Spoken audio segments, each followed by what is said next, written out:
আজকে একটা বেশ জমজমাট ভাজা ভেজে নিয়েছিলাম, তবে এই ভিডিওটা আজকে নয়, কেননা আজকে হচ্ছে সরস্বতী পুজো আর আজকে তোমার ঠান্ডা ভাত খাওয়ার দিন ছিল শীতলা ষষ্ঠী পুজোর জন্য।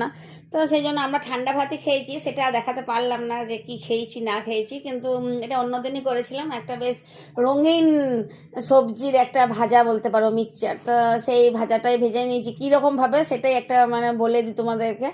এমন কিছুই ছিল না, তোমরা তো জানো যে কুমড়ো আর পেঁয়াজ ভাজা গ্রীষ্মকাল হতে তোমরা সবাই খাও রুটি দিয়ে, এটা তো আর অজানা কিছু নয়। তা আমি শুধু পেঁয়াজের জায়গায় পেঁয়াজ কলি দিয়েছিলাম আর একটু মটরশুঁটি দিয়ে দিয়েছিলাম। আর ভিডিওটা তো 2-3 দিন আগে করেছি, তো আমি বুঝতে পারছি না ফোড়নে কিছু দিয়েছি কি না। তো তোমরা চাইলে একটু কালো জিরে কাঁচা লঙ্কা ফোড়ন দিয়ে দিবে, বেশ ঝাল ঝাল মিষ্টি মিষ্টি নোনতা নোনতা খেতে লাগে।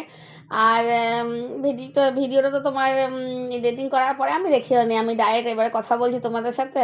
তোমরা আমার কথা শোনো, ভিডিও দেখো, ভালো লাগলে লাইক শেয়ার কমেন্ট করতে ভুলো না, এইটা বলে রেখে দেবো।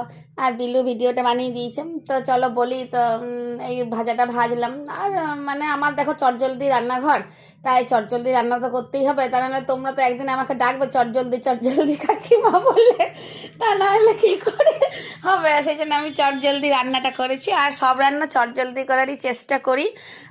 তো চটজলদি ভাজাটাও ভেজে নিয়েছি।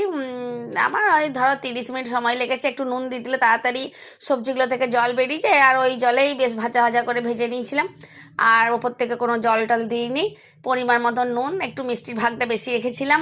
আর তোমার একটু ঝাল, এই যে বললাম কি ফোড়ন দিয়েছি জানি না, যদি কাঁচা লঙ্কা দিয়েছি তো কাঁচা লঙ্কার ঝালে বেশ ঝাল ঝাল খেতে ভালোই লাগে।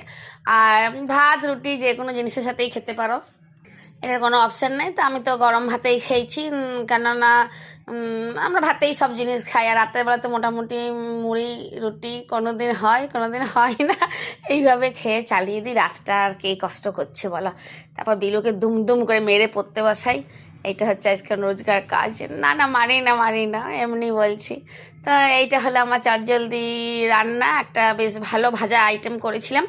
তো তোমরা চাইলে কিন্তু বেশ পাকা কুমড়ো, তারপরে মটরশুঁটি আর পেঁয়াজ কলি দিয়ে একবার ভেজে খাও। কি বলবে আমাকে, আমি জানি না কারা ভিডিও দেখছো, আন্টি দিদি কাকিমা যেই বলো, একবার আমার চটজলদি রান্নাঘরে চটজলদি রান্নাটা বানিয়ে খাও, খেলেই বুঝতে পারবে যে রান্নাটা কতটা সুন্দর হয়েছিল খেতে। সবাই বলে খেয়ে আমার হাতে রান্না যে ভালো খেতে, যদি কেউ বলো তো আমি রেঁধেও খাওয়াতে পারি আশেপাশে যদি থাকো তোমরা। তো ভালো লাগলে লাইক শেয়ার কমেন্ট করতে ভুলো না, আর এই রান্নাটা অবশ্যই করে খাবে। তাহলে আজকে আসি, কালকে আবার রান্না নিয়ে চলে আসবো। ধন্যবাদ।